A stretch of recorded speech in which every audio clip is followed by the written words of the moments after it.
Hello everyone. दोस्तों, ancient history को हम लोग कवर कर रहे हैं। इस लेक्चर में हम लोग बुद्धिज्म और जैनिज्म के बारे में बात करेंगे। दोस्तों, बुद्धिज्म और जैनिज्म जो है ना, किसी भी कॉम्पिटिटिव एग्जामिनेशन का फेवरेट टॉपिक है। ठीक है। लेकिन ये बुद्धिज्म और जैनिज्म आया कहाँ से, सबसे पहले हमें इसे समझना होगा। और बुद्धिज्म और जैनिज्म को समझने के लिए, इसके ओरिजिन को समझने के लिए आपको पिछले लेक्चर का रेफरेंस लेना होगा। पिछले लेक्चर में हम लोगों ने वैदिक एज के बारे में बात किया था, जिसमें पीरियड था आपका 1500 BC टू 500 BC। इसके दो फेजेस हम लोगों ने देखे थे। एक था अर्ली वैदिक पीरियड और दूसरा था लेटर वैदिक पीरियड। बीच का डिमार्केशन किस बेसिस पे हुआ था? तो इसी समय में आयरन की डिस्कवरी हुई थी अराउंड 1000 BC में। दोस्तों, अर्ली वैदिक पीरियड में मैंने वर्ना सिस्टम का जिक्र किया था। यही वर्ना सिस्टम आपका लेटर वैदिक फेज में एक्सट्रीमली रिजिड हो जाता है। और जब वर्ना सिस्टम काफी रिजिड हो जाता है तो ब्राह्मण्स जो थे उनकी सुप्रीमेसी ज्यादा बढ़ जाती है। और जब इनकी सुप्रीमेसी बढ़ जाती है तो बाकी के जो लैडर में तीन थे, क्षत्रिय, वैश्य और शूद्र, इसका विरोध करने लग जाते हैं। और यही कारण होता है एक नए रिलीजन के आगमन का। तो टाइम पीरियड है आपका 6th सेंचुरी बीसी, यानी कि 600 बीसी टू 500 बीसी। जगह है आपका मिडिल गैंगेटिक बेसिन। ये रहा ये रीजन। दोस्तों, आपने गौर किया होगा, इंडस वैली सिविलाइजेशन में हम लोग यहाँ थे, फिर अर्ली वैदिक पीरियड में फिर यहाँ थे, उसका लेटर वैदिक पीरियड में इस तरीके से मूव करते हुए ईस्टवर्ड हमारा मूवमेंट हो रहा है। और इसी बीच में आयरन की डिस्कवरी भी होती है। दोस्तों, जब लेटर वैदिक पीरियड में की सुप्रीमेसी खत्म होती है तो फिर 62 रिलीजियस सेक्ट्स इमर्ज होते हैं इसी पीरियड में। ठीक है, जिसमें से जैनिज्म और बुद्धिज्म जो था वो टॉप पे रहता है। क्या कारण है जैनिज्म और बुद्धिज्म का आने का? तो सबसे इंपॉर्टेंट कारण है आपका वर्ना सिस्टम। जो सोशल ऑर्डर तैयार किया गया था वो अक्सर लोगों को नहीं पसंद आ रहा था और ये एक तरीके की इनइक्वालिटी को जन्म दे रहा था। दोस्तों, आपको याद होगा ब्राह्मण्स और क्षत्रिय जो थे, और वैश्य और शूद्र जो चार हैं, जिसमें से ब्राह्मण्स और क्षत्रिय जो थे उनको द्विज कहा जाता था, यानी कि ट्वाइस बॉर्न। यानी कि जनेऊ पहनने का अधिकार, जो सेक्रेड थ्रेड होता है, वो पहनने का अधिकार बस ब्राह्मण्स और क्षत्रिय को ही था। इसके अलावा ब्राह्मण्स जो थे वो धीरे धीरे टैक्सेशन में और पनिशमेंट में एग्जेम्पशंस ढूंढने लग गए। इसके अलावा मैंने आपको दैव विवाह के बारे में भी बताया था, जिसमें लोग अपनी बेटी तक को दान कर देते थे और उस दान को दैव विवाह कहा जाता था। इसके अलावा क्षत्रिय जो थे वो ब्राह्मण्स के ही रिचुअलिस्टिक डोमिनेशन का विरोध करने लग गए। वैश्य की बात करें तो देखो, ओनली टैक्स पेयर थे, लेकिन इनका सोशल ऑर्डर काफी खराब था। इनका एक प्रोफेशन था मनी लेंडिंग। दोस्तों, मनी लेंडिंग को वैदिक पीरियड में पसंद नहीं किया जाता था। यही कारण है जिनका सोशल ऑर्डर काफी खराब माना जाता था। और ये बात वैश्य कम्युनिटी को नागवार गुजरती थी। शूद्र जो थे वो लोएस्ट रैंक पे थे। हालांकि एक और फिफ्थ वर्ण डेवलप हुआ जिसे अनटचेबल्स कहते थे। इनकी स्थिति सबसे खराब थी। ठीक है। तो ओवरऑल यही कारण था विरोध का, लेकिन यहाँ पे विरोध क्षत्रिय के द्वारा सबसे पहले किया गया था और फंडिंग जो थी वो वैश्य कम्युनिटी ने किया था, क्योंकि ये ओनली टैक्स पेयर थे और ये पैसा कमाते थे। लेकिन आप देखोगे, बुद्धिज्म और जैनिज्म में दोनों में मटेरियलिज्म, जो पैसा सोना चांदी है, उसका विरोध है। लेकिन पैसा तो लगता ही लगता है। ठीक है। यही कारण है बुद्धिज्म में आपको एक शेट्टीज कम्युनिटी की चर्चा है, जिन्होंने अच्छा खासा फंड दिया था, अच्छा खासा दान दिया था। ठीक है। तो क्षत्रिय का क्या रोल रहा है? तो दोस्तों, आप देखोगे बुद्धिज्म और जैनिज्म में जो सबसे बड़े प्रवर्तक रहे हैं वो क्षत्रिय क्लैन से ही आते हैं, जो हम लोग आगे पढ़ेंगे। इसके अलावा कुछ इकोनॉमिक फैक्टर्स भी हैं जो इस रिलीजन में कंट्रीब्यूट करते हैं और धीरे धीरे वर्ना सिस्टम के डोमिनेशन को खत्म करते चले जाते हैं। पहली बात, न्यू एग्रीकल्चरल इकोनॉमी डेवलप होती है। ठीक है। उसके अलावा आयरन जो है ना, एक बहुत ही महत्वपूर्ण टूल के रूप में सामने आता है। और ये जो आयरन है ये आपको एग्रीकल्चर में सबसे ज्यादा कंट्रीब्यूट करता है। पूरे के पूरे एग्रीकल्चर करने के तरीके को बदल के रख देता है। इसके अलावा कॉइन्स आ गए हैं, पंचमार्ट कॉइन्स आ गए हैं और ट्रेड में ज्यादा बढ़ोतरी देखने को मिली है। और ये इसके कारण क्या होता है, जो वेल्थ का एक्यूमुलेशन होता है और ये सोशल इनइक्वालिटीज को जन्म देता है। अब नया क्लास ऑर्डर जब बन जाता है तो धीरे धीरे वर्ना सिस्टम का जो डोमिनेशन है वो खत्म होने लगता है। और जैसे ही डोमिनेशन कम हुआ, नए नए रिलीजन पनपने लग जाते हैं। तो शुरुआत हम लोग जैनिज्म से करेंगे। क्या होता है जैनिज्म? इसमें आपको तीर्थंकर के कॉन्सेप्ट को समझना काफ़ी ज़रूरी है। और ये जो जैनिज्म है, उनके कुछ डॉक्ट्राइन्स हैं, कुछ प्रिंसिपल्स हैं, उसे हमें देखना है। उसके अलावा जैन के सेक्ट का भी डिवीजन होता है, वो भी आपको समझना पड़ेगा कॉम्पिटेटिव एग्जाम्स के लिए, ये भी बहुत इंपॉर्टेंट है। जैनिज्म हमारे इंडिया में कहाँ कहाँ स्प्रेड किया, ये समझना जरूरी है। जैन काउंसिल्स हुए। दोस्तों, जैन काउंसिल्स, बुद्धिस्ट काउंसिल्स जो होते हैं, वो किसी भी रिलीजन को और भी ज्यादा मजबूत और स्ट्रीमलाइन करने के लिए होते हैं। इनका जिक्र करेंगे, इंपॉर्टेंट जैन साइट्स देखेंगे और देखेंगे कौन कौन से इंपॉर्टेंट जैन लिटरेचर है। दोस्तों, शुरुआत करते हैं तीर्थंकर के कॉन्सेप्ट को। दोस्तों, तीर्थंकर का कॉन्सेप्ट जैनिज्म में बहुत ही ज्यादा इंपॉर्टेंट है। तीर्थंकर को फोर्ड मेकर कहा जाता था और क्रॉसिंग मेकर कहा जाता था। दोस्तों, फोर्ड फोर्ड गाड़ी की बात यहाँ नहीं हो रही है, यहाँ पे क्रॉसिंग की बात ये हो रही है। जो देखो, इंसान किस चक्र में फंसा हुआ होता है? इंसान आपको जन्म लेता है और मरता है, और यही साइकिल चलती रहती है। अब इस साइकिल में इस नैया को कौन पार लगा के देगा? तो ये लोग फोर्ड बनाएंगे, एक तरीके का ब्रिज बनाएंगे, तीर्थंकर जो है, जो आपको मोक्ष की प्राप्ति में मदद होगी आपकी। ठीक है। टोटल 24 तीर्थंकर्स थे जैन ट्रेडिशन में। सबसे इंपॉर्टेंट वाले 3 ही थे, आपको 3 ही पढ़ना है। ठीक है, क्योंकि आप सबके बारे में उतना याद नहीं कर पाओगे। 3 अगर आप पढ़ लोगे तो फिर आप ऑप्शंस को एलिमिनेट करके किसी भी कॉम्पिटेटिव एग्जामिनेशन में सवाल सॉल्व कर सकते हो, तीर्थंकर वाले। ठीक है। शुरुआत करेंगे ऋषभनाथ से। ये पहले तीर्थंकर थे। ठीक है। इनका नाम आदिनाथ, आदिश्वर, युगदेव, नाभे था। आप आदिनाथ जरूर याद रख लेना। ठीक है। उसके अलावा इनका जन्म होता है अयोध्या में, बहुत इंपॉर्टेंट है, ये आपको पता होना चाहिए। और भी तीर्थंकर का जन्म अयोध्या में होता है, लेकिन आपको ऋषभनाथ के बारे में जरूर पता होना चाहिए। इनका जन्म जो था वो अयोध्या में होता है, और ये पहले तीर्थंकर थे। इक्ष्वाकु डायनेस्टी के फाउंडर थे। ठीक है। और इनका सिंबल था बुल। दोस्तों, हर तीर्थंकर का अपना एक सिंबल होता है। इनका सिंबल था बुल, याद कर लेना है आपको। और जैसा कि मैंने आपको बताया, पहले तीर्थंकर थे और जैनिज्म के ओरिजिनेटर थे। कब की बात है तो टाइम पीरियड नहीं पता। ठीक है। तो आपने पहले तीर्थंकर के बारे में पढ़ लिया। उसके बाद आते हैं बाकी के 22 तीर्थंकर। उसके बाद आते हैं 23rd और फिर 24th, जो लास्ट तीर्थंकर होते हैं भगवान महावीर। तो आपको बस पहले तीर्थंकर, 23rd तीर्थंकर और 24वें तीर्थंकर के बारे में पता होना चाहिए। 23rd तीर्थंकर की बात करते हैं तो ये थे पार्श्वनाथ, और इनका सिंबल है सरपेंट यानी स्नेक। अब अगर आप प्रोनाउंसिएशन को देखोगे पार्श्वनाथ, तो कहीं से बीच में जो श आ रहा है वो कहीं से न कहीं आपको स्नेक की तरह साउंड करता है ना? तो इस तरीके से याद कर लेना। जब आप 2 या 3 बार 4 बार पढ़ोगे और मेरी इस बात को पॉइंट अगर आपके दिमाग में बैठी रहेगी, तो फिर आपको ये दिक्कत नहीं होगी ये समझने के लिए, जो पार्श्वनाथ का जो सिंबल था वो था सरपेंट। ठीक है, यानी कि स्नेक। इनका जन्म होता है वाराणसी में, इंपॉर्टेंट है, याद करना पड़ेगा आपको। ठीक है। और इनको कल्प वृक्ष कहा जाता है, कलयुग का कल्प वृक्ष, कली का कली कल्प तरु। ठीक है। ये कहीं से सवाल बन के आया था, इसलिए मैंने इसको ऐड कर दिया है। इसके अलावा ये व्यक्ति थे रिवाइवर ऑफ जैनिज्म के लिए। ठीक है। और इनका जो निर्वाणा प्लेस था वो है आपका सम्मेद शिखर, जो कि झारखंड के गिरिडीह डिस्ट्रिक्ट में है। और इन्हीं का सिर्फ निर्वाण नहीं होता है यहाँ पे। आप 24th तीर्थंकर में से 20 तीर्थंकर जो थे, उनका निर्माण आपको समेत शिखर झारखंड में होता है। तो ये इंपॉर्टेंट है, याद रखना है। लेकिन आपको ये जरूर याद रखना है, जो 23rd तीर्थंकर जो थे, उनका निर्माण यहाँ पे हुआ था। ठीक है। अब आते हैं सबसे महत्वपूर्ण पार्ट, महावीर के बारे में बात कर लेते हैं। दोस्तों, जब भी जैनिज्म के रूप में से सवाल आएगा और जब फैक्चुअल सवाल आएंगे, तो समझो 40-50% आपको इसी स्लाइड से सवाल आएगा। तो इसको आपको अच्छे से घोल के पी जाना है, और इसको आपको बुद्धिज्म से कंपेयर करके देखना है, जो हम लोग लास्ट में कंपेयर करेंगे। जब आप कंपेयर करोगे तो आपका ऑप्शन का एलिमिनेशन अच्छा हो जाएगा, आप आसानी से ऑप्शन को एलिमिनेट कर दोगे। ठीक है। जैसे महावीर का जो डेथ होता है वो होता है 72 वर्ष के एज में।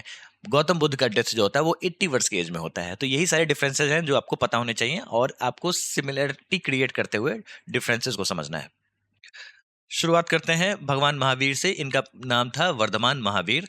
540 बीसी में जन्म हुआ। बहुत जगह 599 बीसी भी मेंशन्ड है। इसको ही आपको ज्यादातर कंसिडर करना है, क्योंकि ज्यादातर सोर्सेज में 599 बीसी ही मेंशन्ड है। ठीक है। जन्म कहाँ होता है? जन्म होता है इनका बिहार में। बिहार में कहाँ? तो वैशाली डिस्ट्रिक्ट में। वैशाली डिस्ट्रिक्ट में कहाँ? तो कुंडल ग्राम है, वहां पे कुंडल ग्राम आपको याद रखना है। ठीक है।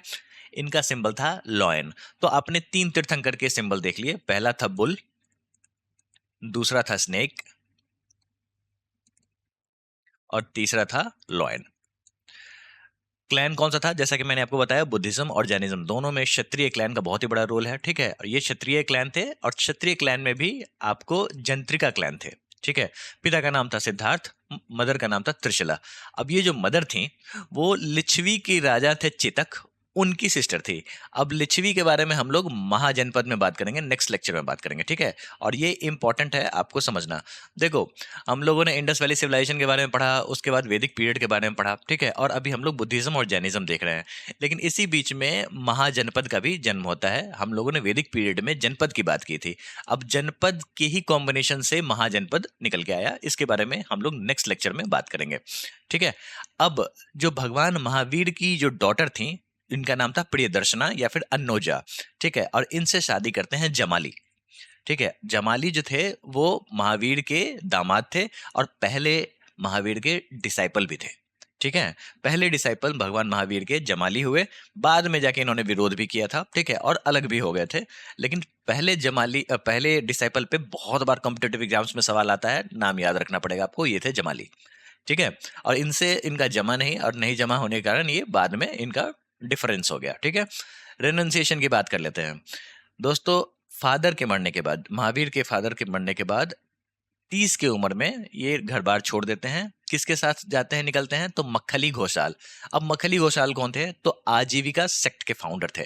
जैसा कि मैंने बताया, जब लेटर वैदिक पीरियड खत्म होता है ना, तो बहुत सारे रिलीजन सामने आते हैं, ठीक है, जिसमें से बुद्धिज्म और जैनिज्म एक्सट्रीमली इंपॉर्टेंट है, ठीक है। मक्खली घोषाल जो थे ना, ये बुद्ध और जैन दोनों के कॉन्टेम्परेरी थे, मतलब दोनों के समय में ये थे, ठीक है। और इन्होंने अपनी ही थ्योरी बनाई थी जिसका नाम था फेटलिज्म, जिसके बारे में हम लोग एमसीक्यू में डिस्कस करेंगे, ठीक है, अच्छे से समझेंगे जब हम लोग बहुत सारे क्वेश्चंस को सॉल्व कर रहे होंगे, ठीक है। तो बेसिकली ये निकलते तो हैं भगवान महावीर के साथ, लेकिन इन्होंने अपना ही एक सेक्ट बना लिया था, आजीविका सेक्ट, ठीक है। उसके बाद भगवान महावीर का एनलाइटनमेंट कहाँ पे होता है? तो ये होता है आपको जिम्भिक्की ग्राम में। कहाँ पे है? तो ये जमुई डिस्ट्रिक्ट में है, ठीक है, ये भी बिहार में है। कहाँ पे? तो एक नदी बहती है रिजुपलिका रिवर, वहीं पे साल ट्री के नीचे में एट द एज 42 इनका इनलाइटनमेंट होता है, यानी कि ज्ञान ज्ञान की प्राप्ति होती है, जिसको हम लोग कैवाल्य कहते हैं जैनिज्म में। इंपॉर्टेंट टर्म है, आपको ये याद रखना पड़ेगा, ठीक है। और जिन्होंने कैवाल्य की प्राप्ति कर ली, यानी कि नॉलेज की प्राप्त कर ली, नॉलेज कैसा? तो ओमनी साइंस, मतलब हर तरीके का नॉलेज इन्होंने प्राप्त जब कर लिया, तो ये कहलाते हैं केवाली, ठीक है। और इसके बाद इनके कुछ टाइटल्स भी हैं। एक तो है जिन कनकरर, जितेंद्रिय, कहने का मतलब जिन्होंने अपनी इंद्रियों पे कंट्रोल कर लिया हो, उस पे विजय हासिल कर ली हो। उसके अलावा निर्गंथ, केवलिन, जैसा कि अभी हम लोगों ने देखा। उसके बाद अरहंत, और महावीर तो इनका नाम ही था, ठीक है। पहला सरमन इन्होंने इनलाइटन के बाद कहाँ पे दिया था? तो ये दिया था इन्होंने पावा पुरी में, ठीक है। किसको दिया था? तो 11 गांधार्स को। गांधार्स क्या होते हैं? तो जैनिज्म में जो डिसाइपल्स होते हैं ना, जो शिष्य होते हैं, उनको गांधार बुलाते हैं, ठीक है। और एट लास्ट इनका डेथ हो जाता है at the age 72, Pawapuri Bihar में ही, ठीक है। आपको 468 बीसी याद रखना है, ठीक है, और 527 बीसी याद रखना है। दोनों चीज याद रखना है, कॉम्पिटेटिव एग्जाम्स में जैसे ही सवाल दिख जाए आपको ये दोनों ऑप्शंस देखने हैं। सबसे ज्यादा 527 बीसी से रिलेटेड सवाल आते हैं। 599 बीसी, इसमें आप 72 माइनस करोगे तो 527 बीसी, ये दोनों आप जरूर याद रख लेना, ठीक है। क्विकली रिवाइज कर लेते हैं। भगवान महावीर जन्म इनका होता है 599 बीसी, कुंडल ग्राम में, सिंबल हो गया लॉयन। जंत्रिका क्लैन से थे, पिता का नाम सिद्धार्थ, मदर त्रिशला। उसके बाद फैमिली की बात करें तो शादी करते हैं यशोदा से, और बेटी होती है इनकी अनुजा प्रियदर्शन। जमाली पहले डिसाइपल होते हैं। रिनंसिएशन, घर बार छोड़ देते हैं at the age of 30 along with Makkhali Gosala. उसके बाद इनका इनलाइटनमेंट होता है एट द एज 42। कहाँ पे? तो जमुई में, जिम्बिका ग्राम में, ठीक है, रिजुपलिका रिवर के किनारे, साल ट्री के नीचे में, ठीक है। और पहला सरमन इन्होंने पावा में ही दिया था 11 गांधार्स को। डेथ इनकी होती है 72। इतना आपको याद कर लेना है, ठीक है। अब कुछ फिलॉसफी में घुसते हैं, जैनिज्म के डॉक्ट्राइन्स को समझते हैं, ठीक है। देखो, जैनिज्म के डॉक्ट्राइन को समझने से पहले ना आपको ये समझना पड़ेगा, जो ये रिलीजन जो है ना, वो एक्सट्रीमली टफ है। ऐसा कहा जाता है, नो पेन नो जैन। अब समझ जाओ, ठीक है, क्या कारण है। तो देखो भाई, ये बहुत ही ज्यादा इम्प्रैक्टिकल रिलीजन माना जाता है। इसमें आपको जो अहिंसा होती है, ठीक है, जिसमें हिंसा नहीं करना होता है। ये इनका one of the fundamental principle है। अब आज के डेट में आप समझो ये अहिंसा फॉलो करना कितनी बड़ी बात है। अब आप कहोगे कि भाई क्यों नहीं फॉलो कर सकते, हमें तो अहिंसा सिखाया जाता है। नहीं, ये अहिंसा इतना ज्यादा लेवल पे था जो इनको कीड़े मकोड़े भी नहीं मारने थे। अब आप मुझे बताओ, जब कीड़े मकोड़े भी नहीं मरेंगे तो इंडिया जैसे ट्रॉपिकल कंट्री में, जहाँ पे कीड़े मकोड़े बहुत ही ज्यादा होते हैं, मच्छर्स होते हैं, ये आप उसको भी नहीं मार सकते। इसके अलावा फार्मर्स जो हैं वो खेती कैसे करेंगे जब जैनिज्म कबूल कर लेंगे तो, क्योंकि उन्हें पेस्टिसाइड्स वगैरह खेत में छिड़कना पड़ेगा। तो इसीलिए इस रिलीजन को काफी टफ माना जाता है। तो चलिए एक बार कोर डॉक्ट्राइन्स को देख लेते हैं। 3 ज्वेल्स हैं इनके, इंपॉर्टेंट हैं, जिसको त्रिरत्न कहते हैं। त्रिरत्न बुद्धिज्म में भी है और जैनिज्म में भी है, लेकिन अक्सर सवाल त्रिरत्न से जो आएंगे वो जैनिज्म से रिलेटेड आएंगे। ठीक है, क्या है तो सम्यक दर्शन, सम्यक ज्ञान, सम्यक चरित्र, right faith, right knowledge, right conduct. आपको फेथ सही रखना है, नॉलेज सही गेन करना है और कंडक्ट भी सही रखना है। इससे सवाल पूछे जाते हैं। याद करने का सबसे कॉमन तरीका है KFC, लोग अक्सर इसी से याद करते हैं। ठीक है, KFC, जिसमें नॉलेज, फेथ एंड कंडक्ट है। आपको ये याद रखना है जो ये 100% जैन है। ठीक है, KFC 100% जैन, यानी कि नॉलेज, फेथ एंड कंडक्ट। ठीक है, अब 100% जैन किस लिए बताया मैंने, क्योंकि आप यहाँ पे बुद्धिज्म से कंफ्यूज नहीं हो जाना है आपको, क्योंकि अक्सर लोग बुद्धिज्म से कंफ्यूज हो जाते हैं। बुद्धिज्म में भी त्रिरत्न का जिक्र है ना। चलिए, कुछ गुजरात के लोग याद रखते हैं खाखड़ा, फाफड़ा, चकली, ऐसे भी आप याद रख सकते हो। ठीक है, तो अगर आपको सोल को, अपनी आत्मा को लिबरेट करना है, मोक्ष की प्राप्ति करनी है, ठीक है, तो आपको जैन KFC ऑर्डर करना पड़ेगा। ठीक है, नॉलेज, फेथ एंड कॉन्डक्ट वाली KFC को ऑर्डर करना पड़ेगा। ठीक है, चलिए कोर डॉक्ट्राइन्स के बाद 5 मेन प्रिंसिपल्स की बात कर लेते हैं। ठीक है, हमने त्रिरत्न देख लिया, त्रिरत्न देख लिया, और अब हम लोग 5 मेन प्रिंसिपल्स की बात करेंगे। अहिंसा मोस्ट फंडामेंटल, जैसा कि हम लोगों ने बात किया था, non injury to any living beings, चाहे वो इंसेक्ट ही क्यों ना हो, बहुत ही टफ है। इसके अलावा सत्य, अब आपको सत्य बोलना है, कभी झूठ नहीं बोलना है। अस्तेय, यानी कि चोरी नहीं करनी है। अपारिग्रह, मतलब प्रॉपर्टी से कोई अटैचमेंट आपको नहीं रखना है। ठीक है, और ब्रह्मचार्य यानी कि सेलिबेसी। दोस्तों, ब्रह्मचार्य है ना, वो महावीर के द्वारा ऐड किया गया था, और ये अक्सर लोगों के द्वारा एक्सेप्ट नहीं भी किया गया था, तो ये भी आपको दिमाग में रखना है। तो ऐड किया गया था महावीर के द्वारा, कॉम्पिटेटिव एग्जाम्स में कभी कभी पूछ देते हैं। ठीक है, चलिए अब इनके फिलॉसफी को समझते हैं। ये सारी चीजें तो प्रिंसिपल्स हो गई, हम लोगों ने त्रिरत्न देख लिया, प्रिंसिपल्स उसके जगह 5 मेन प्रिंसिपल्स देख लिया, जिसमें अहिंसा जो था वो मोस्ट फंडामेंटल था। फिलोसफिकल कॉन्सेप्ट भी इनके हैं जो हर चीज को एक नए तरीके से देखते हैं। ठीक है, फिलोसफिकल कॉन्सेप्ट की बात करें तो सबसे इंपॉर्टेंट है अनेकांतवाद। कहने का मतलब थ्योरी ऑफ मल्टीपल पर्सपेक्टिव। ठीक है, आपने एक कहानी सुनी होगी हाथी की। एक हाथी रहता है, ठीक है, ये हाथी का कान है, ये हाथी के पैर हैं, और ये हाथी का पूंछ है। अरे क्या बना दिया मैंने। ठीक है, तो 5 अंधे लोगों को इन हाथी को फील करने के लिए भेजा जाता है। एक ने सूंड पकड़ा, एक ने टेल पकड़ा, एक ने पैर पकड़ा। ठीक है, जिसने टेल पकड़ा उसने कहा ये तो रोप है। ठीक है, जिसने सूंड पकड़ा उसने कहा ये तो स्नेक है, और जिसने पैर पकड़ा उसने कहा ये तो पिलर है। तो आपने देखा, एक ही हाथी है, एक ही एलिफेंट है, इसके कितने रूप आपको देखने को मिलते हैं। यही होता है एक ही चीज के मल्टीपल पर्सपेक्टिव की बात। ठीक है, बहुत ही फेमस स्टोरी है, हर कंट्री में लगभग ये देखा जाता है, चाहे वो चाइना हो, जापान हो, इंडिया हो, ये स्टोरी सब जगह चलती है। ठीक है, इसके अलावा होता है स्यादवाद। स्यादवाद का मतलब होता है मे बी लॉजिक। स्याद कैसे याद रखोगे, शायद, शायद वाद। ठीक है, कहने का मतलब कोई भी चीज होता है ना, उस पे आपको कंडीशनल प्रिडिकेशन होता है।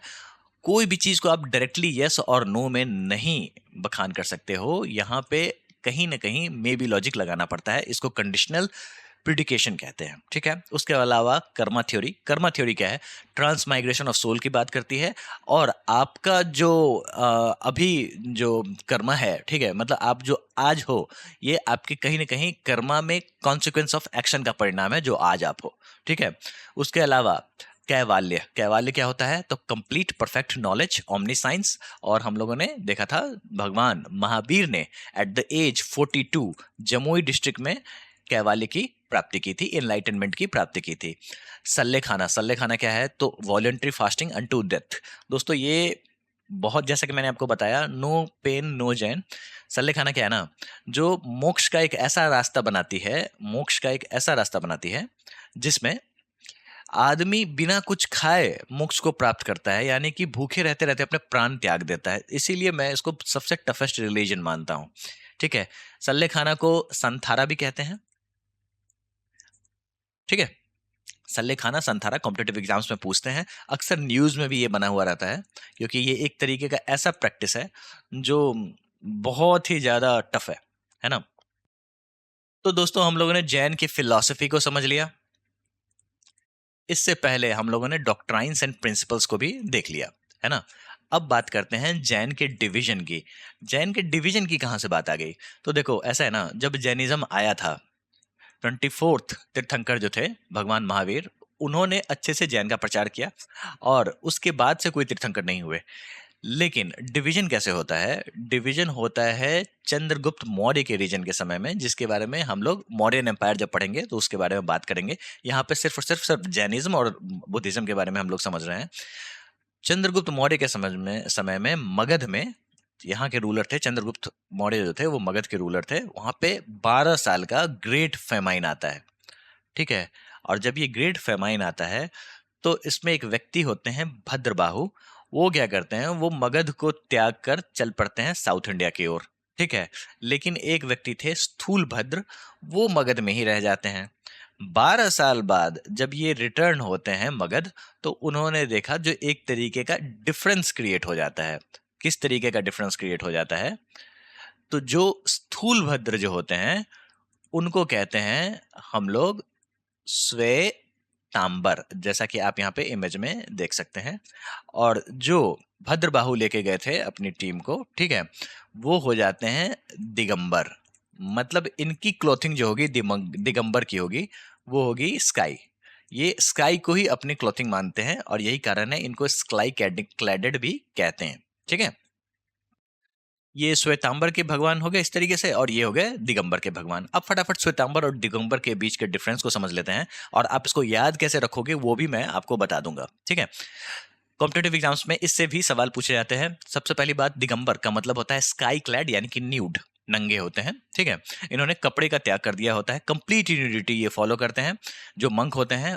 अब इसमें महिलाएं जो होती हैं वो can not achieve liberation directly. ये इंपॉर्टेंट पॉइंट है, याद रखना पड़ेगा आपको। ठीक है। अब इसमें निर्वाण की प्राप्ति के लिए आपको फिर से मेन के रूप में जन्म लेना पड़ेगा, और ये पांचों जो आपको वॉव्स जो है उसको मानते हैं, जिसमें आपको अहिंसा, झूठ नहीं बोलना, प्रॉपर्टी का त्याग, ब्रह्मचर्य, इन सभी को ये लोग मानते हैं। ठीक है। लीडर की बात करें तो ये थे भद्रबाहु। ठीक है। इसके कुछ सब सेक्ट्स हैं, बस एक बार नाम पढ़ लो काफी है। मूल संघ, विपास पंथ, तेरा पंथ और तेरा पंथ। दोस्तों, ये जो तेरा पंथ है ना, वो आपको यहाँ भी देखने को मिलेगा, श्वेतांबर में भी। तो इसको दिगंबर तेरा पंथ कहते हैं, और इसको श्वेतांबर तेरा पंथ कहते हैं। ये मैं आपको अपडेट कर दूंगा, बस नाम है, उससे ज्यादा उसको आपको बुद्धि नहीं लगाना है। ठीक है।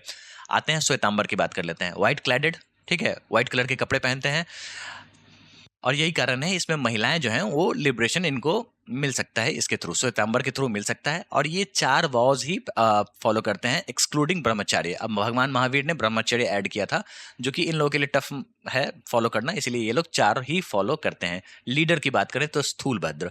कुछ सबसेक्ट्स हैं, मूर्ति पूजक इनको कहा जाता है, स्थान अवकाशी, ये यूपीएससी प्रीलिम्स 2018 में पूछा गया सवाल है। इसके अलावा आपको श्वेतांबर तेरापंथी की सबसेट्स हमें देखने को मिलते हैं। अब सवाल उठता है जिसको याद कैसे किया जाए, क्योंकि कॉम्पिटेटिव एग्जाम्स में पूछ देंगे जो दिगंबर जो थे उसके लीडर कौन थे शुरू में, भद्रबाहु थे या स्थूल भद्र थे, कंफ्यूज हो जाओगे। एक तो तरीका है इसको ट्रिपल एस से याद कर लेना। ट्रिपल एस का मतलब हो गया, एस से श्वेतांबर, एस से स्थूल भद्र, और एस से सेटल्ड। मतलब ये लोग सेटल्ड थे, ये लोग बाहर नहीं गए थे, ये लोग साउथ इंडिया में नहीं गए थे। तो ये हो गई बात। दूसरा इंपॉर्टेंट है जो आपको याद रखने में मदद करेगा, भद्र का मतलब होता है नोबेल, है ना, नोबेल होता है। कुछ लोग, ये लोग जो स्काई क्लैडेड थे, मतलब कंप्लीटली न्यूड थे, कुछ लोग इनको अभद्र कहने लग गए थे। ठीक है। जिसको ये लोग अपनी फिलॉसफी से क्लियर करके देते थे लोगों को, जो हम लोग अभद्र नहीं है, हम लोग स्काई क्लैडेड है, दिगंबर है। तो भद्र से अभद्र आपको ऐसे याद रख लेना है, और ये न्यूडिटी को फॉलो करते थे। बस अगर आपने इतना याद रख लिया तो आप आसानी से स्थूल भद्र को फिगर आउट कर लोगे, जो ये श्वेतांबर से रिलेटेड है, व्हाइट क्लैडेड थे। चलिए जैनिज्म के स्प्रेड की बात कर लेते हैं। तो जैसा कि हम लोगों ने देखा, चंद्रगुप्त मौर्य का जब कन्वर्जन होता है तो फिर कर्नाटका में इसको अच्छे से इसका प्रोपेगेशन होता है। इसके अलावा ईस्टर्न इंडिया में खारवेला थे एक राजा, उन्होंने इस जैनिज्म को पैटर्नाइज किया था 4th सेंचुरी बीसी में। इसके अलावा आपको वेस्ट इंडिया में गुजरात, राजस्थान, मालवा, ये सारे रीजन में इसका प्रोपेगेशन होता है, जो हम लोग आगे भी पढ़ेंगे, ठीक है। साउथ इंडिया में तमिलनाडु डिस्ट्रिक्ट में भी जैनिज्म का प्रचार और प्रसार देखने को मिला था। अब बात करते हैं जैन काउंसिल्स की। तो जैसा कि मैंने आपको बताया, एक थे श्वेतांबर, एक थे दिगंबर। जब दिगंबर वापस मगध पहुंचते हैं तो इन्होंने गौर किया, जो एक तरीके का डिफरेंस क्रिएट हो गया है इस सेक्ट में, ठीक है। श्वेतांबर जो थे ये व्हाइट क्लैडेड थे, और दिगंबर जो थे ये लोग स्काई क्लैडेड थे। तो इसी डिफरेंस को ध्यान में रखते हुए स्थूलभद्र ने पहला जैन काउंसिल बुलाया। कब की बात है? तो 300 बीसी में। जगह कौन सा था? तो पाटलिपुत्र। यहाँ पे 12 अंग का कंपाइलेशन होता है। सेकेंड जैन काउंसिल जो है वो 512 सी में बुलाया जाता है, 800 साल बाद। देखो यहाँ पे 300 बीसी है, बिफोर क्राइस्ट, और यहाँ पे कॉमन एरा है 512, यानी कि 800 साल बाद सेकंड जैन काउंसिल बुलाया जाता है। कहाँ पे? तो वल्लभी और मथुरा। ये वल्लभी जो था उस समय में इंपॉर्टेंट लर्निंग सेंटर था। चेयरपर्सन थे आपके नागार्जुन वल्लभी के, और मथुरा के थे स्कैंडिला, ठीक है। और और ये फाइनल जो इसमें जो कंपाइलेशन 12 अंक का देखने को मिलता है, 12 उपंग का भी देखने को मिलता है, ठीक है। उसके बाद इंपॉर्टेंट साइट्स की बात कर लेते हैं। सबसे इंपॉर्टेंट है श्रवण बेलगोला। कहाँ पे है? कर्नाटका में है। गोमतेश्वर बाहुबली इनकी प्रतिमा है यहाँ पे। और ये चामुंडराय 981 में बनाया गया था। चामुंडराय कौन थे? तो ये कमांडर थे। कमांडर किसके थे? तो गंगा डायनेस्टी में ये कमांडर थे, ठीक है। इन्होंने बनाया था श्रवण बेलगोला में गोमतेश्वर बाहुबली की प्रतिमा, ठीक है। हर 12 साल पे, हर 12 ईयर्स पे इनका महामस्तक अभिषेक होता है, ठीक है। सभी लोग जुटते हैं। अगला जो महामस्तक अभिषेक होगा वो होगा 2030 में। इंपॉर्टेंट है, कॉम्पिटेटिव एग्जाम्स में पूछ देते हैं। समेत शिखर के बारे में बात कर लेते हैं। तो देखो जैसा कि मैंने आपको बताया, जो 24 में से 20 जो तीर्थंकर थे, उनका आपका निर्वाणा प्लेस जो है वो है समेत शिखर, जिसमें सबसे इंपॉर्टेंट तीर्थंकर थे पार्श्वनाथ, जो कि 23rd तीर्थंकर थे। पावापुरी की बात कर लेते हैं। तो पावापुरी था भगवान महावीर का निर्वाण साइट, और ये अक्सर लोग समेत शिखर से कंफ्यूज हो जाते हैं। आपको नहीं होना है, ठीक है। यहीं पे आप क्लियर हो लो। पावापुरी कहाँ पे है? तो ये बिहार में ही है। समेत शिखर कहाँ पे है? तो ये झारखंड में है। झारखंड के गिरिडीह डिस्ट्रिक्ट में है, और ये बिहार के बिहार शरीफ डिस्ट्रिक्ट के पास है। पावापुरी में आपको जल मंदिर है, जो कि किंग नंदीवर्धन के द्वारा बनाया गया था, ठीक है। चलिए कुछ इंपॉर्टेंट आर्किटेक्चर की बात कर लेते हैं। तो दोस्तों इन सभी के बारे में हम लोग बाद में पढ़ेंगे ही पढ़ेंगे, लेकिन आप यहाँ पे एक बार देख लो। उदयगिरी और खंडगिरी केव कहाँ पे है? तो उड़ीसा में है। यहाँ पे फेमस हाथी गुम्फा इंस्क्रिप्शन देखने को मिलता है। किंग खारवेला से रिलेटेड ये इंस्क्रिप्शन है। यहाँ पे आपको जैनिज्म का प्रचार देखने को मिलेगा। इसके अलावा दिलवारा टेम्पल माउंट आबू राजस्थान में है। उसके बाद कुछ गुजरात के टेम्पल कॉम्प्लेक्स हैं। एक है पालीताना और एक है गिरनार। बिहार के जो इंपॉर्टेंट वाले टेम्पल हैं पावापुरी और राजगीर। यहाँ पे राजगीर में जैन प्रीचिंग सेंटर था। बस इतना ही है, उससे ज्यादा कुछ है नहीं। कौन कौन जैनिज्म के पैट्रन थे? दोस्तों यहाँ पे मेंशन जो आप नाम देख रहे हो ना, इसके बारे में अभी आपको लोड नहीं लेना है। जब हम लोग महाजनपद के बारे में पढ़ेंगे तो चीजें ऑटोमेटिकली क्लियर होंगी, और उसके बाद हम लोग जब रिवाइज करेंगे तो फिर मैं आपको बुद्धिज्म के पैटर्न्स और जैनिज्म के पैटर्न्स दोनों याद करा दूंगा, ठीक है। एक बार क्विकली देख लेते हैं, इससे ज्यादा कुछ करने की जरूरत नहीं है। उसके बाद हम लोग सीधे एमसीक्यूज सॉल्व करेंगे। मगध रीजन की बात कर लेते हैं। तो नंद, बिंबिसार, अजातशत्रु, उदयन, ठीक है, जो कि हरण्यक डेंसिटी से थे। उसके अलावा चंद्रगुप्त मौर्य, बिंदुसार और संप्रीति मौर्यन डेंसिटी से थे। अवंती, प्रत्योदत, ठीक है। उसके बाद सिंधु, सौवीरा, उदयन, चालुक्य, सोलंकी की बात करें तो सिद्धराज, जयसिंह, कुमारपाल, जो कि आपको लास्ट ग्रेट पैट्रन थे जैनिज्म की नॉर्थ इंडिया में। अभी मैंने आपको गंगा डायनेस्टी के बारे में बताया था, जो इन्होंने जैन टेम्पल बनाया, जैसे श्रीवन बेलगोला, ठीक है, जहाँ पे बाहुबली की प्रतिमा है। उसके अलावा कदम्ब डायनेस्टी, उसके बाद राष्ट्रकूट डायनेस्टी। दोस्तों हम लोगों ने हाथी गुम्फा इंस्क्रिप्शन का बात किया था, खारवेला की बात की थी। उड़ीसा में कलिंगा में ये स्थित है। वेस्टर्न गंगा और होयसलाज। होयसलाज क्या है ना, यहाँ पे हिंदुइज्म और जैनिज्म दोनों के आर्किटेक्चर हमें देखने को मिलते हैं। कारण क्या था? तो विष्णुवर्धन जो थे ना, वो उन्होंने बनाया था हेलीबेडु टेम्पल, ठीक है, जहाँ पे पहले हिंदुइज्म, फिर जैनिज्म, फिर हिंदुइज्म, इस तरीके से इनका मूवमेंट होता है। और यही चीज हमें आर्किटेक्चर में भी देखने को मिलती है। इंपॉर्टेंट बात कर लेते हैं जैन लिटरेचर की। जैन लिटरेचर में आपको बस इतना याद रखना है, जो जैन लिटरेचर को अगम लिटरेचर कहते हैं जो सैक्रेड टेक्स्ट होता है, और नॉन अगम लिटरेचर कहते हैं जो एक्सप्लेनेटरी वर्क होता है। ठीक है, बस इतना ही याद रखना है। उसके बाद कुछ इंपॉर्टेंट टेक्स्ट की बात करें तो देखो, शुरुआत में जो तीर्थंकर जो थे ना, उन्होंने लिखा था कल्प सूत्र, जो कि बेसिकली इन्हीं तीर्थंकर का बायोग्राफी था, किस तरीके से ये सारे प्रिंसिपल्स को फॉलो करते थे। तो अर्ली टेक्स्ट जो है आपका जैनिज्म का वो है कल्प सूत्र। ठीक है, उसके अलावा प्रबंध चिंतामणि। उसके बाद लैंग्वेज की बात कर लेते हैं, इंपॉर्टेंट है। तो देखो, प्राइमरली ये जो लैंग्वेज था इनका वो था प्राकृत, अर्धमागधी भाषा में ये लोग लिखते थे। बाद में इन्होंने संस्कृत पे मूव किया था और यहीं से डिक्लाइन होना शुरू हो गया था इनका। प्राकृत जो था, प्राकृत आम लोगों की भाषा थी और ये लोग आम लोगों की भाषा में चीजों को लिखते थे। यही कारण था जो इनका प्रोपगेशन जो था वो अच्छे से हुआ। बाद में इन्होंने संस्कृत पे मूव किया और ये ऑटोमेटिकली डिक्लाइन पे शिफ्ट हो गया। बुद्धिज्म से भी कंपेयर करके देखेंगे हम लोग, क्योंकि बुद्धिज्म में पाली लैंग्वेज का इस्तेमाल किया जाता था। ठीक है, तो ये जब हम लोग कंपेयर करेंगे तब की बात करेंगे। चलिए क्विकली जैनिज्म के एमसीक्यूज को सॉल्व कर लेते हैं। जो भी चीजें आपके दिमाग में अभी अटकी होंगी वो एमसीक्यूज में क्लियर हो जाएंगी, ये मेरी पर्सनल गारंटी है। The originator of Jain religion is, Jain धर्म के प्रवर्तक हैं। ठीक है, ओरिजिनेटर की बात हो रही है यहाँ पे। आर्य सुधर्म नहीं है। ठीक है, महावीर स्वामी जो थे वो आपको 24th तीर्थंकर थे। उसके बाद पार्श्वनाथ जो थे ये 23rd तीर्थंकर थे। ऋषभ देव जो थे, जिन्हें आदिनाथ भी कहा जाता है, ये थे आपके फर्स्ट तीर्थंकर, और यही थे आपको ओरिजिनेटर जैन धर्म के। ठीक है, बस इतना ही आपको याद रखना है। अगला सवाल है, name the holy city recognised as the birth place of the first and fourth Jain tirthankar. उस पवित्र नगर का नाम बताइए जिसे पहले और चौथे जैन तीर्थंकर का जन्म स्थान माना जाता है। दोस्तों, मैंने आपको बताया था जो टोटल 24 तीर्थंकर हैं, आपको याद रखना है पहले तीर्थंकर के बारे में, उसके बाद सीधा 23rd तीर्थंकर के बारे में, और उसके बाद 24 तीर्थंकर के बारे में।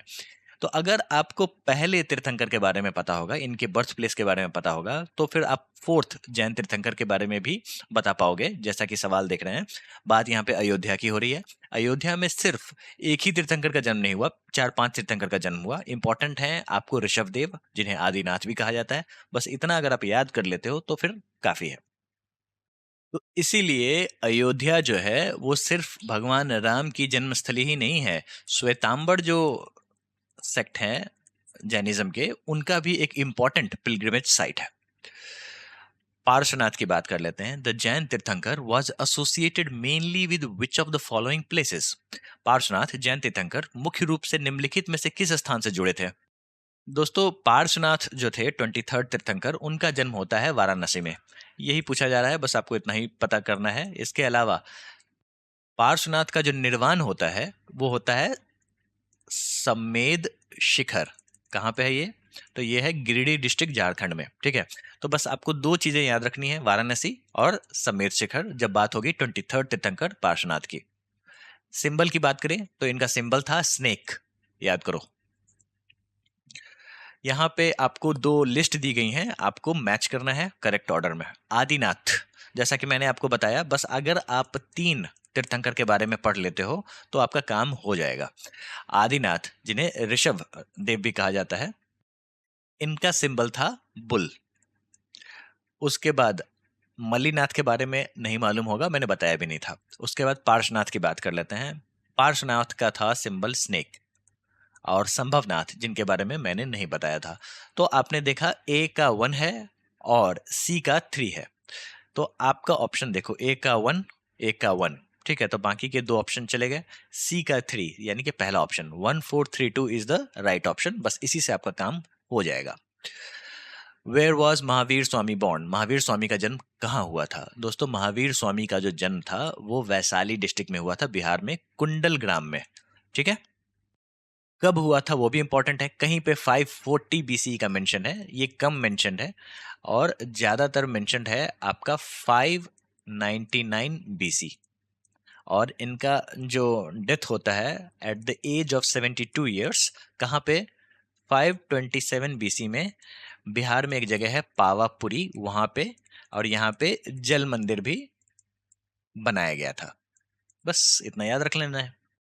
इनके डेथ को कहते क्या है? तो निर्वाण कहते हैं। यही सवाल आपको यहाँ दिख रहा है। The salvation place of Mahavir ji the originator of Jain religion is located at, Jain धर्म के प्रवर्तक महावीर जी का निर्वाण स्थल कहाँ पे है? दोस्तों अभी हम लोगों ने देखा पावापुरी में है ना। बिहार शरीफ डिस्ट्रिक्ट बिहार में पड़ता है, नालंदा बिहार शरीफ वहां पे है, ठीक है, पावापुरी। और यहाँ पे जल मंदिर भी बनाया गया था। कब की बात है? तो 527 BC at the age of 72 years. What is not true in relation to Vardhaman Mahavir? Vardhaman Mahavir के संबंध में कौन सा कथन असत्य है? He is considered to be 24th and the last tirthankar, बिल्कुल सही बात है। ठीक है, ये आपके 24वें और अंतिम तीर्थंकर माने जाते थे। इसके अलावा his mother was sister of Lichchhavi king Chetaka, बिल्कुल सही बात है। He did not marry in his lifetime, ऐसा तो बिल्कुल नहीं है, इन्होंने शादी जरूर की थी। किससे शादी की थी? तो यशोदा, यशोदा। याद करो, समरवीरा किंग की पुत्री थी यशोदा, उनसे उनकी शादी हुई थी और इससे इनको एक डॉटर भी हुई थी जिनका नाम था प्रियदर्शना, जिससे शादी हुई थी जमाली की। जमाली भगवान महावीर के फर्स्ट डिसाइपल थे। अगला ऑप्शन है he left his body in 527 BC at Pawapuri near Patna. Near Patna कह सकते हैं, लेकिन ये नियर नालंदा है, बिहार शरीफ डिस्ट्रिक्ट में है। The Jain religion, which word is use for complete intellect? Jain धर्म में पूर्ण बुद्धि के लिए कौन सा शब्द का प्रयोग किया जाता है? दोस्तों पूर्ण बुद्धि का मतलब होता है एब्सोल्यूट नॉलेज। एब्सोल्यूट नॉलेज का मतलब होता है के फॉर नॉलेज, के फॉर कैवाल्य, ऐसे भी याद रख सकते हैं। ठीक है, कैवाल्य का मतलब होता है पूर्ण ज्ञान, यानी कि ओमनी साइंस। ओमनी का मतलब होता है सर्वत्र,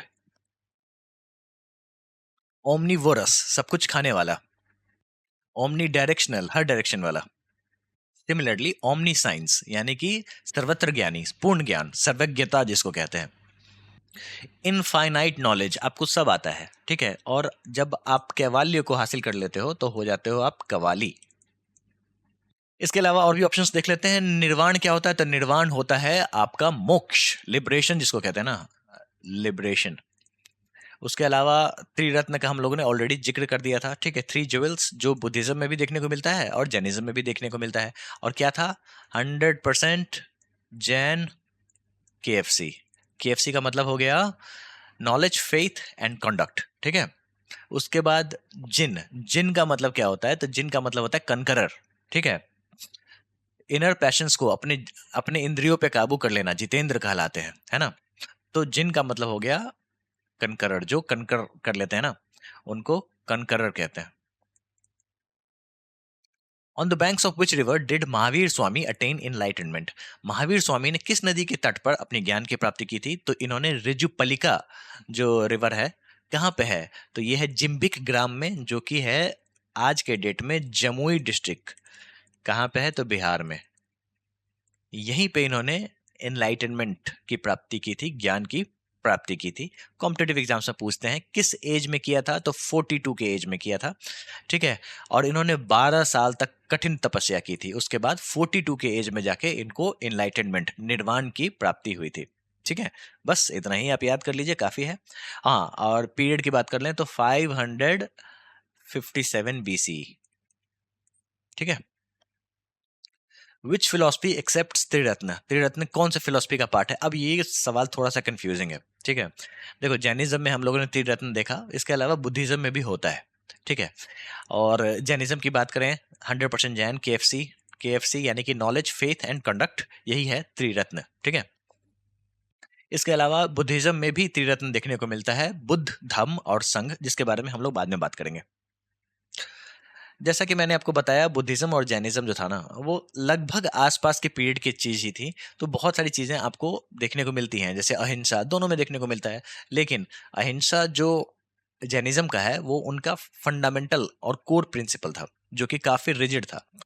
चलिए, त्रिरत्न और three jewels, right knowledge, right faith and right action, या फिर कॉन्डक्ट कह लीजिए, are related to which of the following? Triratna या तीन रत्न, सही ज्ञान, सही श्रद्धा, सही आचरण, इनमें से किस धर्म से संबंधित है? ये जैन धर्म से संबंधित है ना। स्यादवाद इज द डॉक्ट्राइन ऑफ, दोस्तों स्यादवाद की हम लोगों ने बात की थी, ये जैनिज्म का ही डॉक्ट्राइन है। और बहुत इंपॉर्टेंट है, दो तो बहुत इंपॉर्टेंट है। एक तो शायदवाद, जो आपको याद कराने के लिए मैंने शायद बताया था, इसका मतलब होता है मे बी। ठीक है, ये जैनिज्म का ही डॉक्ट्राइन है। इसके अलावा एक होता है अनेकांतवाद, मतलब एक ही चीज के डिफरेंट पर्सपेक्टिव हो सकते हैं, जो मैंने हाथी का की कहानी को सुना के आपको बताया था। ठीक है, which of the following doctrines are associated with Jainism, इसमें से कौन सा जैनिज्म से एसोसिएटेड है? अनेकांतवाद, बिल्कुल सही बात है। ठीक है, उसके बाद सर्व वशिष्ठवाद, इसके बारे में हम लोगों ने पढ़ा नहीं और ये है भी नहीं, ये बुद्धिज्म से रिलेटेड है। इसके अलावा शादवाद है, और शून्यवाद जो है ये भी आपको यहाँ पे नहीं है। ठीक है, तो दो ऑप्शंस तो मैंने आपको बताया, यही दो ऑप्शंस हैं, तो 1 and 4 only is the right answer. Anekantavada के बारे में मैंने ऑलरेडी बता दिया, शादवाद, ठीक है, वो भी आपको बता दिया। अब ये जो सर्वस्तिवाद है, ये आपको हीनयान बुद्धिज्म के बारे में बताता है, जिसको हम लोग बुद्धिज्म में पढ़ेंगे। और शून्यवाद जो है, ये महायान बुद्धि का महायान बुद्धिज्म का पार्ट है। हीनयान और महायान जो है, ये बुद्धिज्म के बारे में हम लोग जब बुद्धिज्म को पढ़ेंगे तब देखेंगे। विच of the following religions does not trust in the concept of final annihilation of the world? निम्नलिखित में से कौन सा धर्म संसार के अंतिम विनाश की धारणा में विश्वास नहीं रखता है? दोस्तों, जैनिज्म जो है ना, वो उनका ये कहना है, जो ये जो वर्ल्ड है, इसको आप ना ही क्रिएट कर सकते हो ना ही डिस्ट्रॉय कर सकते हो। ठीक है, दोनों चीजें नहीं कर सकते हो। इसके अलावा बुद्धिज्म जो है, वो कहीं ना कहीं वर्ल्ड के एंड का एक साइकिल बनाती है, पहले वर्ल्ड डिस्ट्रॉय होगा फिर क्रिएट होगा, इस तरीके से एक साइकिल देखने को मिलती है। हिंदुइज्म में एक कॉन्सेप्ट है प्रलय का, टोटल डिस्ट्रक्शन। भगवान शिव जो थे, वो थे इसके डिस्ट्रक्टर। कहने का मतलब, जब भगवान शिव तीसरी नेत्र खोलेंगे तो फिर वो प्रलय आएगा और सब कुछ तबाह हो जाएगा। इस्लाम में भी कयामत का जिक्र है, कयामत मतलब सब कुछ खत्म, टाटा बाय बाय। लेकिन जैनिज्म ये कहता है, जो आप इस वर्ल्ड को ना ही बना सकते हो ना बिगाड़ सकते हो। The basic point of Jainism is, Jain धर्म का मूल सिद्धांत क्या है? दोस्तों, मैं नॉन वायलेंस अभी हम लोगों ने देखा। ठीक है, मेन यही है, नॉन वायलेंस, इसी के पीछे में कहानी चलती है। Which of the following places is known as a place of pilgrimage because of being related to Parshvanath? जैसा कि मैंने आपको बताया, पार्शनाथ जो थे, वो पिलग्रिमेज किसके लिए फेमस हुआ था? तो समेध शिखर जो है ना, ये था निर्वाण स्थल। पार्शनाथ का जन्म कहाँ पे हुआ था? तो वाराणसी में हुआ था। इन्होंने शरीर कहाँ पे त्यागा था? तो समेध शिखर में। और समेध शिखर में इनके साथ साथ 20 तीर्थंकर जो थे, तीर्थंकर जो थे, उनका भी प्राण त्याग समेध शिखर में ही होता है, इसलिए ये इंपॉर्टेंट है। अब ये जो 20 तीर्थंकर थे, जिनका निर्वाण स्थल समेध शिखर है, इसके कारण ये श्वेतांबर सेक्ट और दिगंबर सेक्ट दोनों में इंपॉर्टेंस होल्ड रखता है। Who was the first founder of Shwetambar Creed during the first partition of the Jain Creed? Shvetambar की बात हो रही है, ट्रिपल एस से मैंने आपको याद कराया था। ठीक है, यानी कि स्थूल भद्र जो थे, वो श्वेतांबर सेक्ट के पहले फाउंडर थे। ठीक है, इन्होंने पहला जैन काउंसिल भी बुलाया था। कब की बात है? तो 300 बीसी में। कहाँ पे जैन काउंसिल बुलाया था? तो इन्होंने पहला जैन काउंसिल बुलाया था पाटलिपुत्र में।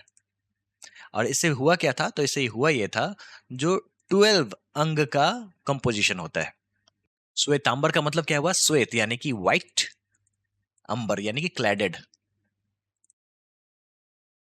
The first disciple of lord Mahavir was, भगवान महावीर के प्रथम शिष्य कौन थे? तो भगवान महावीर के जो प्रथम शिष्य थे, वो थे जमाली, और ये थे इनके दामाद। जामाली और दामाद सुनने में थोड़ा सा सिंपल सिमिलर लगता है, माँ कॉमन है ना। भगवान महावीर की पत्नी कौन थी? तो यशोदा। और इनसे जो पुत्री प्राप्त हुई, पुत्री, उनका नाम क्या था? तो उनका नाम था प्रिय दर्शना। याद आ रहा है आपको कुछ कुछ? इनसे शादी होती है जमाली की, और जमाली जो थे, ये थे आपके first disciple. In which of the following places was the first Jan council held? निम्नलिखित में से किस स्थान पर प्रथम जैन सभा आयोजित की गई थी? प्रथम जैन सभा जो थी, वो पाटलिपुत्र में आयोजन की गई थी। कब की बात है? तो 300 बीसी में। ठीक है, किन्होंने आयोजन किया था? तो ये स्थूलभद्र ने इसका आयोजन किया था, और इससे आपको 12 अंग यानी कि जो जैन की जो टीचिंग होती है, ठीक है, तो उसका कंपाइलेशन होता है 12 अंग में, ठीक है। लोकेशन कहाँ पे हुआ था ये चीज? तो ये हुआ था आपका पाटलिपुत्र में। बहुत इंपॉर्टेंट है, कॉम्पिटेटिव एग्जाम्स में बहुत बार सवाल आते हैं। समाधि मरण is related to which philosophy? दोस्तों ये नाम मैं भूल रहा था, यहाँ पे मुझे दिख गया, ठीक है। देखो दोस्तों, मैंने आपको सल्ले खाना के बारे में बताया था, जो किस तरीके से लोग, मतलब क्या कहें, बियॉन्ड जाके, बियॉन्ड एनीथिंग जाके निर्वाण की प्राप्ति करते हैं, कुछ नहीं खाते पीते हैं, सब कुछ का त्याग कर देते हैं। और जिसके बारे में हम लोगों ने सल्ले खाना वर्ड डिस्कस किया था। इसके अलावा संथारा भी इसी को कहते हैं, और इसी को समाधि मरण भी कहते हैं, और ये जैन फिलॉसफी से रिलेटेड है, ठीक है। कोई प्रेशर नहीं, ये काम होता है आपका वॉल्यूंटरी, मतलब अपने स्वेच्छा से, ठीक है। Peaceful death, fasting unto death, यही होता है। आजीविका सेक्ट वाज फाउंडेड बाय, दोस्तों आजीविका सेक्ट के बारे में बात कर लेते हैं। आपने देखा होगा जब भगवान महावीर जब अपना घर त्यागते हैं, तो फिर ये मक्खली घोषाल के साथ वो घर त्यागते हैं। उसके बाद मक्खली घोषाल ने कहा जो मैं अपना खुद का रिलीजन बनाएगा, जिसका नाम होगा आजीविका। आजीविका का मतलब क्या हो गया? तो ये जो आजीविका है ना, ये फैटलिज्म पे आधारित है। फैटलिज्म का मतलब ये हुआ नियति। नियति का मतलब क्या हुआ? जो नियति जो करती है वो नियति ही करती है, आप उसमें कुछ नहीं कर सकते। कहने का मतलब ये हुआ, जो एवरीथिंग इज प्री डिटरमाइंड,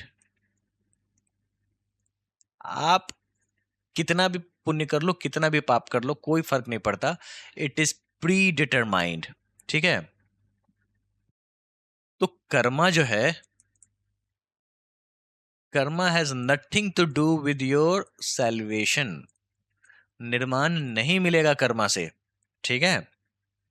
और ये बात सम्राट अशोक को जच गई, और उन्होंने क्या किया, उन्होंने आजीविका सेक्ट को कुछ दिन के लिए पैट्रनाइज किया था। Who used the caves of बराबर as their shelter house? बराबर की गुफाओं का आश्रय स्थल के रूप में किसने उपयोग किया था? तो ये उपयोग किया था आपको आजीवक ही नहीं, ठीक है।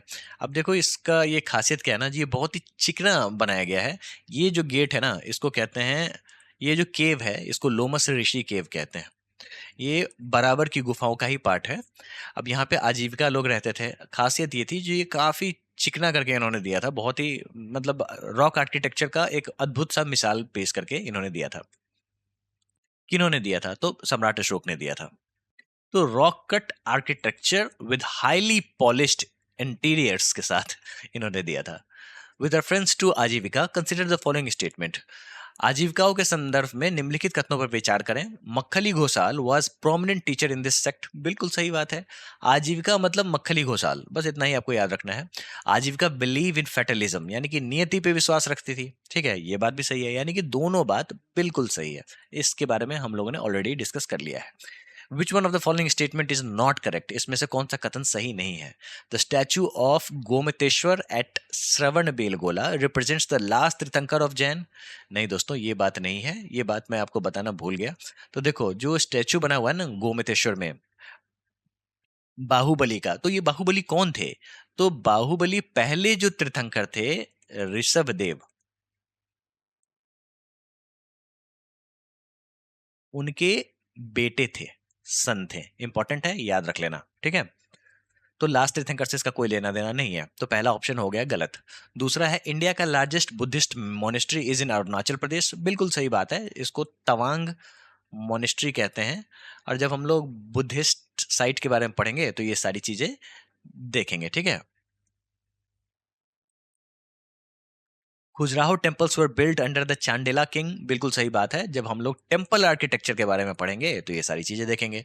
उसके अलावा होयसिलवार टेम्पल जो है ये डेडिकेटेड टू शिवा है, बिल्कुल सही बात है। ये आपको होयसाल रूलर थे विष्णुवर्धन, जिसके बारे में मैंने आपको ऑलरेडी बताया था थोड़ा सा, ठीक है, उनके द्वारा ये बनाया गया था। कब की बात है? तो 12th सेंचुरी में।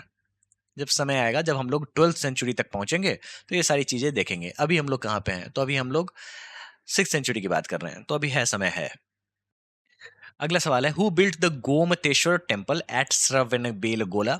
गोमतेश्वर प्रतिमा किसने बनाई थी? तो दोस्तों ये बनाई थी चामुंड राय ने। जैसा कि मैंने आपको बताया, ये गंगा किंग थे, कौन थे? उनका नाम था रच्चा मल्ला। इंपॉर्टेंट नहीं है, बता दे रहा हूँ बस, ठीक है?